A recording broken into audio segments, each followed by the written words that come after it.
Assalamualaikum warahmatullahi wabarakatuh. Perkenalkan, nama saya Hervianti, NIM 1928042215, kelas PKK 03. Di sini saya akan memaparkan materi komponen dalam perencanaan pembelajaran yang berisi tentang kemampuan apa yang harus dipelajari oleh peserta didik, prosedur dan sumber mana yang dapat digunakan untuk mencapai kemampuan tersebut, dan ketiga, bagaimana cara kita mengetahui bahwa kemampuan yang diinginkan telah terbentuk. Langsung saja kita masuk pada pembahasan. Sebelum masuk pada materi utama, di sini kita harus mengetahui apakah itu perencanaan pembelajaran. Perencanaan pembelajaran merupakan suatu proses penetapan dan pemanfaatan sumber daya secara terpadu yang diharapkan dapat menunjang kegiatan-kegiatan dan upaya-upaya yang akan dilaksanakan secara efisien dan efektif dalam mencapai tujuan.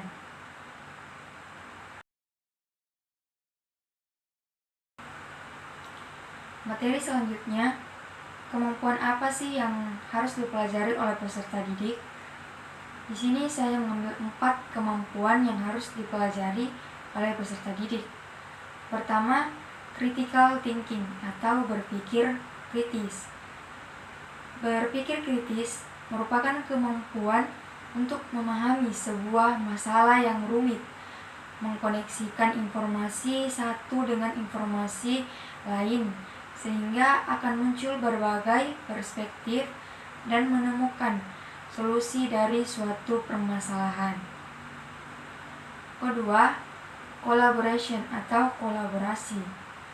Kolaborasi adalah kemampuan untuk bekerja sama, saling bersinergi, beradaptasi dalam berbagai peran dan tanggung jawab, bekerja secara produktif dengan yang lain, menempatkan empati pada tempatnya, dan menghormati perspektif berbeda.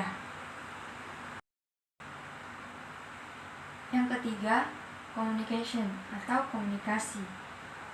Komunikasi merupakan kegiatan mentransfer informasi baik secara lisan maupun tulisan. Komunikasi merupakan hal penting dalam peradaban manusia. Keempat, creativity atau kreativitas.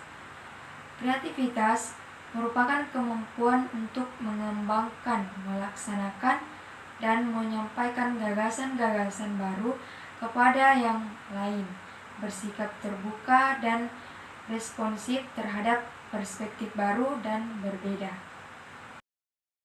Selanjutnya, kita masuk pada prosedur dan sumber manakah yang dapat digunakan untuk mencapai kemampuan tersebut.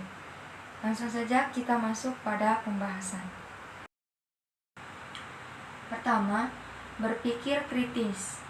Di sini kita harus mengusahakan bertanya jika kita berasumsi, melakukan riset tentang sebuah fakta. 3, bertanya setiap ada hal-hal kecil. 4, membaca buku yang berkualitas. 5, tempatkan diri kita di posisi orang lain. Selanjutnya, kolaborasi. Pertama, kita harus memastikan seluruh anggota tim benar-benar diikutsertakan. Kedua, kita mengurangi penggunaan email sebagai media kolaborasi. Ketiga, meningkatkan frekuensi dalam berkomunikasi. Keempat, memastikan kita merekrut anggota tim yang berbakat. Ketiga, komunikasi. Pertama, kaitkan emosi dan komunikasi. Kedua, jadilah penarik perhatian. Ketiga, gunakan kata saya secara proporsional. Keempat, mengantisipasi cepatnya arus informasi. Kelima, orisinalitas. Keenam, selalu hot dalam berkomunikasi. 7, hubungan personal.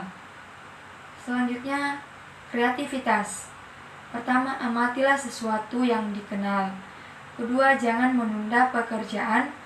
Ketiga, ambil sudut pandang orang lain. Keempat, melakukan brainstorming. Kelima, belajar menjadi seorang inovator. Keenam, ubahlah kebiasaan dan citra diri. Pembahasan selanjutnya, bagaimanakah cara mengetahui bahwa kemampuan yang diinginkan telah terbentuk? Pertama, melakukan tes untuk melihat potensi diri yang kita miliki. Kedua, mencoba berbagai macam kegiatan. Ketiga, berpikiran terbuka. Keempat, diskusi dengan orang-orang terdekat. Kelima, kita harus fokus pada tujuan yang ingin kita capai. Demikian yang dapat saya sampaikan. Kurang dan lebihnya mohon dimaafkan. Wabillahi taufiq wal hidayah. Wassalamualaikum warahmatullahi wabarakatuh.